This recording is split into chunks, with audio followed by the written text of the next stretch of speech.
continue to confront learning, the Department of Education, true to its commitment of continuing quality education or sulong edukalidad, we, Payapa Elementary School Teaching Force, ensure that effective learning happens even the crisis situation. It is my pleasure to present to you the research-based project 2N AIP, New Normal Appropriate Instructional Practices of Payapa Elementary School for Quarter 2, Circular Year 2020-2021.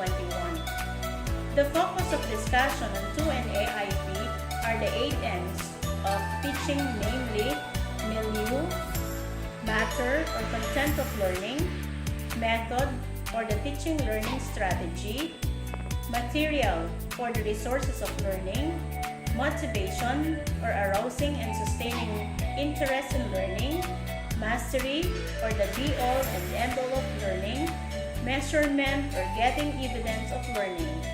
Thank you and good luck.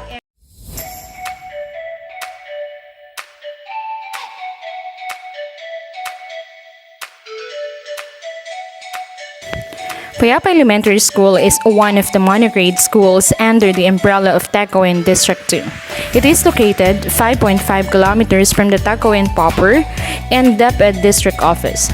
Its neighboring schools are Munting Parang Elementary School and Bamban National High School. It is a complete elementary school with 7 teachers and 1 school head. Our school is the nearest elementary grade school in Mountain Zone area from the town proper and along the Barangay Road, which is connected to town proper.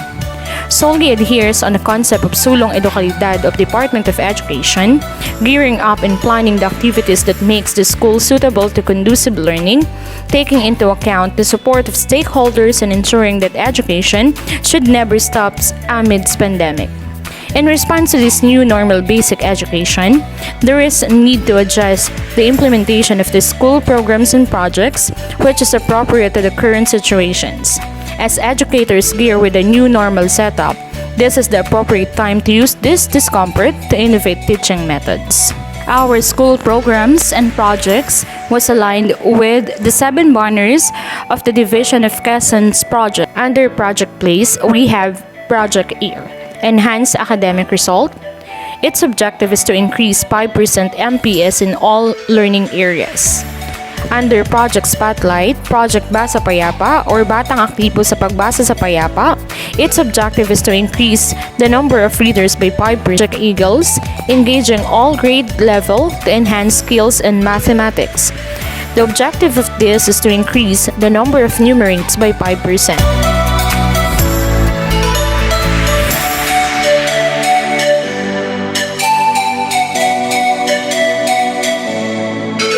The traditional face-to-face classroom environment is replaced with a home-based learning experience. And now, students and their guardians work together with teachers and the educational system to recreate the learning experience in their home environments, each home with its own unique challenges.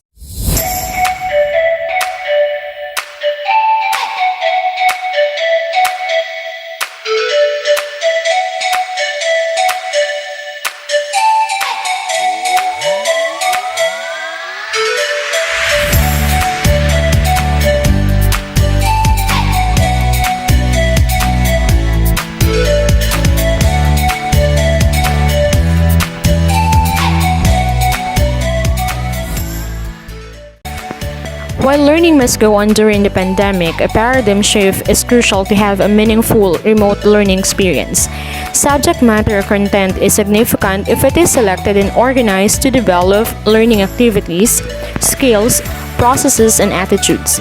It must develop the 3 domains of learning, the holistic formation of the learners, namely cognitive, affective, and psychomotor skills. The topics, concepts, and facts open group within each subject or learning area under knowledge, skills, values, and attitudes that are expected to be learned and form the basis of teaching and learning.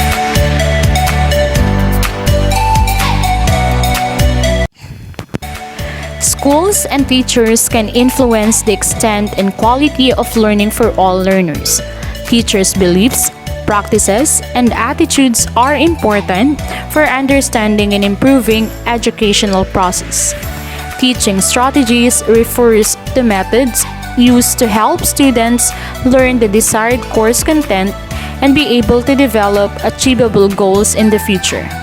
However, due to the changes brought by the new normal setup, methods and teaching strategies of teachers also had to adjust. Having modular learning delivery modality, the teachers primarily used modules in instructing learners through the help and support of the parents. Thus, a great communication between parents and teachers is very much needed, wherein all needed instructions and additional activities were listed on the weekly home learning plan. And some were communicated through texts, calls, or chats. Aside from that, to achieve proper execution of modular learning, other strategies were used by the teacher to make sure that learners will be able to attain the indicated marks. These strategies were based on the needs of the learners, the nature of the learners' maturity, and their sophistication, as well as their ability to adapt to the projected activities.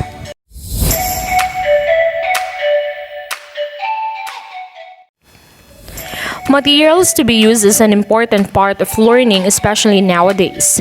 In our school, we provided learning materials that will help our learners to anchor the continuation of learning despite of this pandemic. The purpose of resources materials is to initiate the learners to the real world, so that the materials that we must use to our learners should be localized and familiarized to them so they can easily understand the lesson and encourage them to gain knowledge, profile different skills, and accept and adopt positive values. And in order to achieve the success, teaching and learning resources, the teachers must know how to evaluate the advantages and disadvantages of the said materials. And in order to achieve the success, teaching and learning resources, the teachers must know how to evaluate the advantages and disadvantages of the said materials.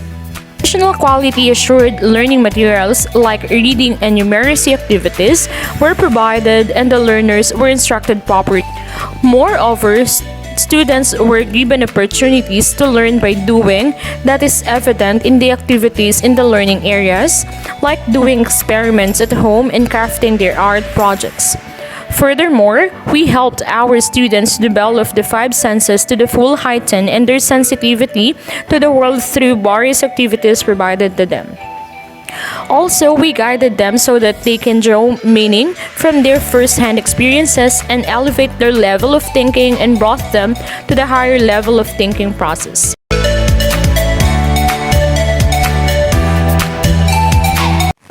Communication is the key to have better understanding, most likely today since there is no face-to-face classes.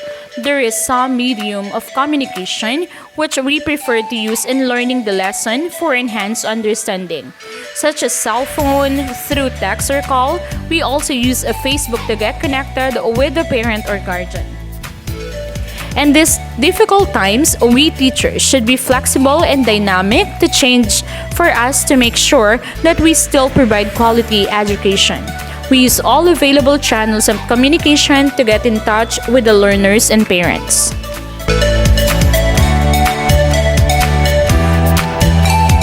In an effort to ensure that parents will have a better understanding how education will be delivered to their children, following health protocols, Payapa Elementary School Teaching Force conducted a general PTA meeting. During the meeting, we oriented them on how to provide motivation to their children. We reminded them to not forget to give positive affirmation to keep learners motivated. Mastery on the content is an instructional success that the Department of Education is expecting in every learner. It is also constantly analyzing our learners' performance in the mainstream. Determining mean percentage score or the MPS of each learning is the first step. Next is doing the item analysis to give us a way to know what our learners learned in our daily lessons. This also helps us identify the least learned competencies. By this time, intervention planning, implementations, and evaluations can be done to ensure mastery at the end of the year.